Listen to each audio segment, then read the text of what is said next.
X back on another video. If you guys all enjoyed today's video, make sure to hit that like and subscribe button, especially if you are new here or just haven't hit the subscribe button. Like, what are you doing? No, I'm just playing. But check out my second channel down below where I also post what is and discussion videos. But with that being said, let's get into the recap. In the last part, we basically left off with Naruto basically seeing eye to eye with Orochimaru, not in a psychology sense, but in a fighting term sense, if you get what I'm saying, as Sasuke and Sakura are both behind Naruto, and Naruto is in front of them, and in front of Naruto is Orochimaru, who has just licked his lips. And that concludes the recap, as we can now fully enter the story. Orochimaru would ask who Naruto was, as Naruto would say that his name is Uzumaki Naruto.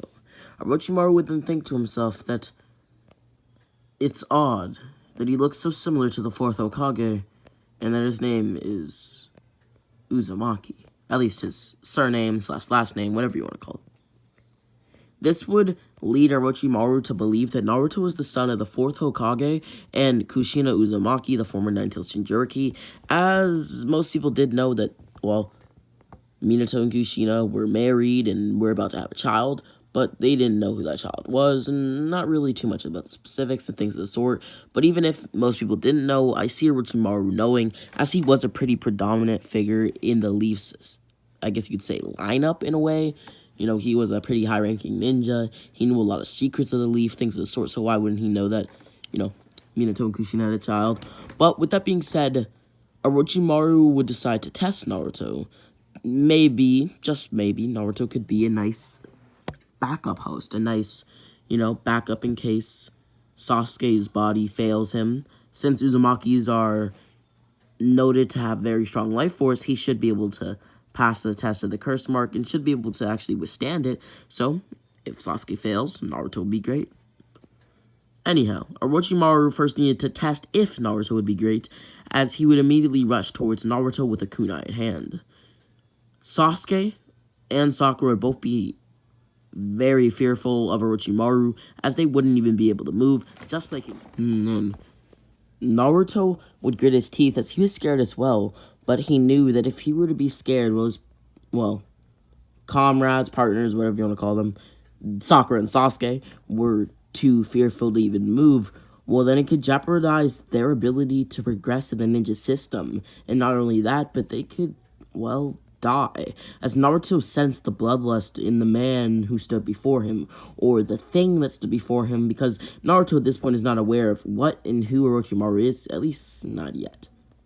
Naruto would then rush towards Orochimaru, as Orochimaru would continue to rush towards them. Now, with a kunai in hand, both of them would clash, kunai to kunai.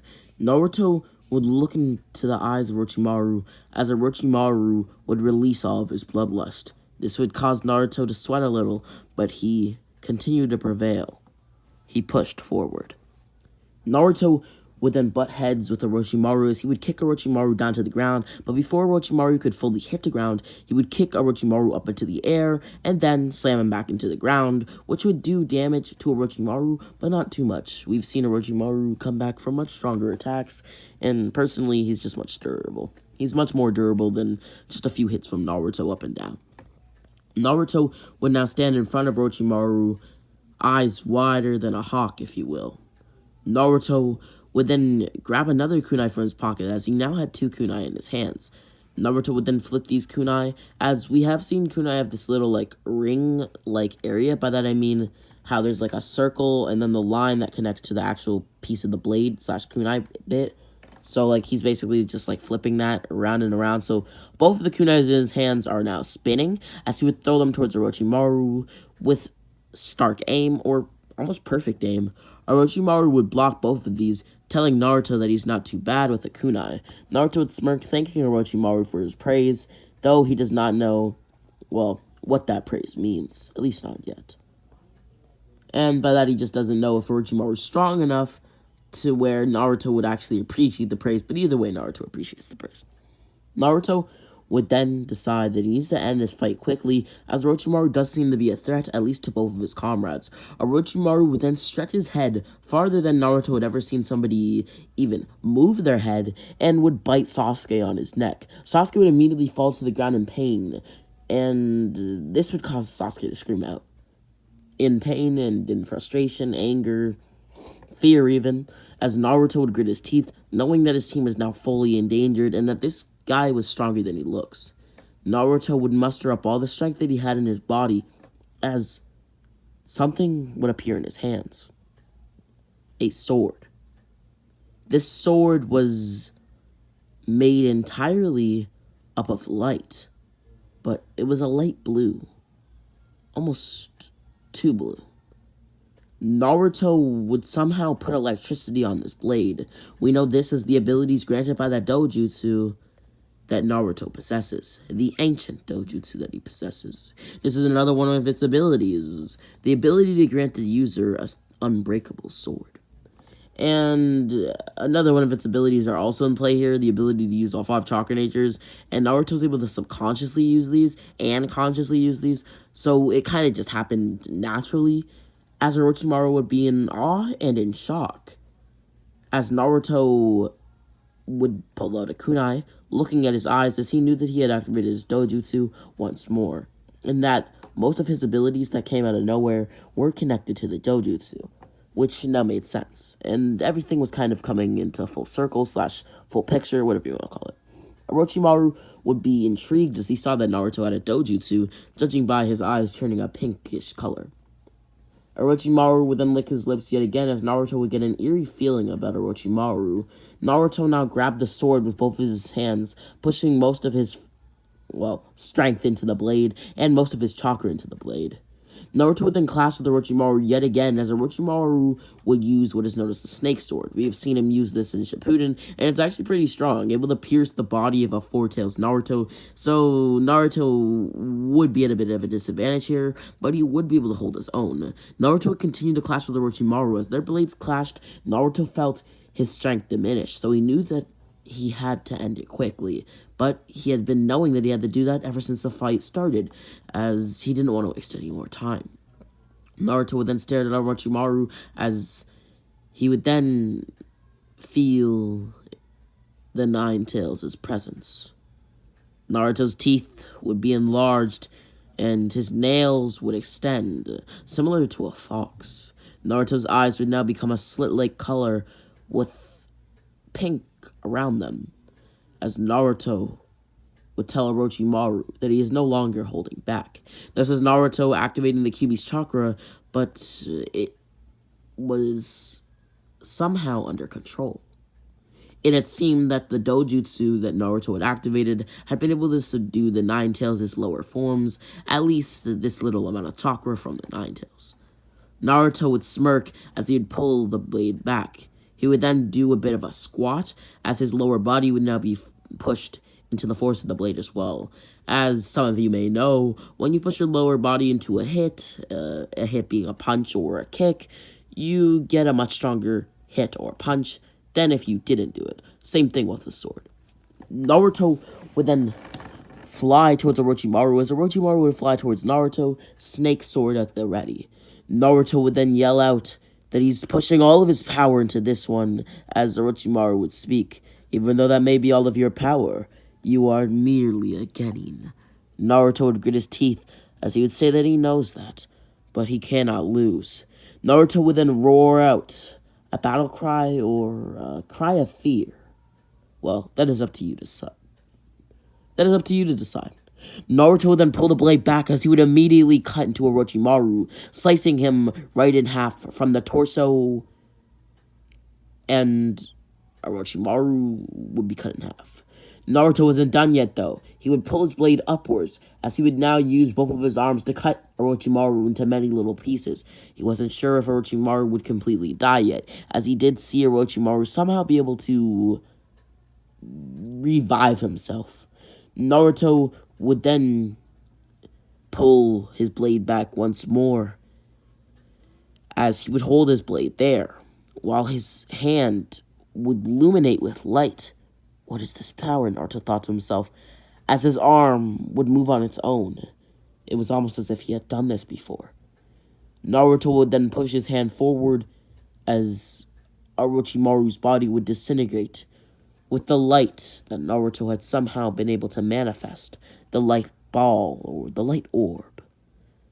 Naruto looked at his hand in awe and then looked back at the pieces of Orochimaru that remained, or the ashes to be more exact. Orochimaru is not dead here. We all know that. Well, to a degree. You see, Orochimaru can revive himself through curse marks. We have seen this happen, like when Sasuke killed Orochimaru, and he was able to revive himself through Sasuke's own curse mark.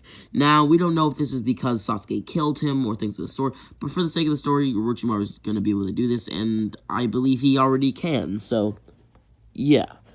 He would revive himself through the curse mark of Kimimaro. Even though Kimimaro was, having his illness and stuff like that, it would just be a better body, and he would gain access to Kimimaro's abilities. Kimimaro would also not reject Orochimaru because, well, he gave his life for the cause, quote-unquote. So he is going to accept Orochimaru, basically stealing his body / coming back to life in it, whatever you want to call it. Anyhow, Naruto would then pant heavily as he had realized that he had defeated / killed / destroyed somebody who was a ninja from another land. And from what his headband said, he was from the grass village, which would mean that the leaf in the grass village could have war, since Naruto did kill one of their members, or one of their ninja, who was pretty skilled. But then again, Naruto didn't know if this guy was actually somebody who was a grass ninja. Maybe he was just a phony, a fake, whatever you want to call it. Naruto would then look behind him as he saw Sakura and Sasuke now normal and now at ease as Orochimaru, the threat of Orochimaru had now been diminished by Naruto. They would then continue to walk through the forest as Dojutsu and Kin do not really find them. They're going too fast for them to find them, and currently Sasuke's just being carried by Naruto. So that interaction with Dojutsu and Kin is not going to happen because they're just not going to be able to find Naruto, Sasuke, and Sakura. Naruto being carried, Sasuke being carried by Naruto, they would finish the forest to death, or they would basically pass, as Sakura would be right beside Naruto and Sasuke. Anyhow, Naruto would then ask to speak with the third Hokage, as they would. The third Hokage would basically asked Naruto why he wanted to speak with him, as Naruto would say that he had killed a member of the grass village. Orochimaru, as Hiruzen was at a loss of words. That man that you killed was not a grass ninja. Naruto would tilt his head. What do you mean? You mentioned his name, Orochimaru. Yeah? Why? Well, then he is no grass ninja. He is a rogue ninja of the Leaf Village. We've been trying to find him for a long time, but since you've killed him, well, he's not too much of a nuisance anymore. How did you do it? Orochimaru is very powerful, even for the likes of me. I don't know. My body did it on its own. I was somehow able to create a sword out of thin air, and light manifested on my palm, and I was able to disintegrate him. How interesting. I'm not truly sure if Orochimaru is dead, but good job, Naruto. I congratulate you on being able to deal with such a foe. Thank you. Or third. No problem. Now, get to the preliminaries. The preliminaries would go just as they did in canon. I see no reason why they're going to change. Sakura's still having a tiebreaker with Ino. No difference there. And everything's just going to go the same until we get to the actual Chunin exams. So, the main fights that are actually going to change are, of course, Naruto versus Neji and Sasuke versus Gaara. But Naruto versus Neji is before Sasuke versus Gaara, so we're going to fast forward / skip to that fight. Naruto would jump down into the arena as Neji would do the same, telling Naruto that he is merely a nobody, a weakling, somebody with no power. Naruto would hear this as he would get his teeth, making sure that his anger was in control, making sure that he was in control. Naruto would look at Neji as he would smirk. I suppose you'll have to see what a weakling can do. No, what hard work can do. Naruto would now stare down Neji as a fight would ensue. Naruto would rush towards Neji as they would clash, hand to hand. How, Neji thought to himself. How was Naruto not falling to his knees in pain? Why was Naruto not being able to not use chakra anymore, as Neji was using the gentle fist, but Naruto was somehow able to keep up with Neji. Neji would then stare into Naruto's eyes as he would be taken aback and would actually jump back in fear and in confusion. Naruto's eyes were now a lightest pink with 4 black dots within. These black dots are known as Tomoe. In the last part, I kind of explained how Naruto was able to use these Tomoe against Zabuza and Haku, but the abilities were kind of unknown. Anyhow, it had seemed as if the original creators of the Dojutsu, due to the fact that they had the Byakugan, this Dojutsu has the Byakugan's abilities, therefore granting Naruto the ability to use the gentle fist. I also explained how this Dojutsu gives the user the abilities of the former users, and by that I mean the abilities of the former people who possess the Dojutsu, meaning that if, for example, in Otsutsuki, that being one of the scientists who made the artificial Dojutsu / ancient Dojutsu, if they were to, use the gentle fist while the Dojutsu was active and things of the sort, and, use the 8 trigrams, 64 palms, or whatever you want to call it, see through things, etc., then Naruto would also have that ability due to the fact that things are passed on through user to user. And that's what Naruto is doing right now. Somehow he was able to imitate the abilities of Neji. He didn't actually know them, but due to the fact that I explained how the Sharingan was also in play here, and how he was able to use advanced perception and things of the sort. He's basically imitating what Neji is doing and using it against Neji with the exact same precision due to the fact that his Dojutsu is a bit like the Byakugan. Neji would just be at awe at how Naruto was able to do this, as nobody was able to imitate the Hyuga's arts. Everybody in the stage would also be in awe. As, well, what Neji said is true. Nobody is able to do that. But is Naruto an exception? I suppose. Naruto would continue to pressure Neji with his own techniques, as Neji would start to change up his technique and basically do things that Naruto couldn't even imitate. And though this may be true, Naruto had already imitated enough and knew how to use the gentle fist good enough to actually be able to combat Neji, which Neji had realized, now having to actually change his fighting style completely. Naruto would then jump back, as he would tell Neji that this is the power of a weakling, this is the power of a nobody. So you say. Neji's eyes would widen as he would ask Naruto where all this power was coming from. Red chakra would then form around Naruto's feet, then his legs, then his calves, then his knees, then his torso, then his stomach, then his arms, and then even his head. Then his hair would be engulfed as it would stand. Naruto's eyes would become a pinkish slit-like color. I've explained what this looks like before, just like in his fight with Orochimaru. Naruto knew that his Dojutsu had awakened, at least now he knew, as 5 Tomoe would be within Naruto's Dojutsu. Naruto would stare down Neji, as Neji would fall to the ground, and it seemed that Naruto's will had been able to overpower Neji, an ability granted by the Dojutsu. The ability to overpower and defeat others with merely your own will, with merely your own ambition. If your ambition and your will are strong enough, you can overpower any foe. At least most. Neji would fall to the ground as his eyes would roll into the back of his head. And with that, Naruto would defeat Neji Hyuga, esteemed prodigy of the Hyuga clan, master of the arts of the Hyuga. And this is where I'm gonna leave the story, and also if you heard any background noise, my apologies. I have to kind of cut this recording short because Basically, to sum it up, this is future Rami right now, not the Rami that recorded all that stuff, or basically recorded the what if. This is future Rami explaining what happened, and basically all that happened was on the day of recording, August 29th. It was my sister's birthday, so there was a bit of background noise. It was her 28th birthday, or 27th. I think it was 27th.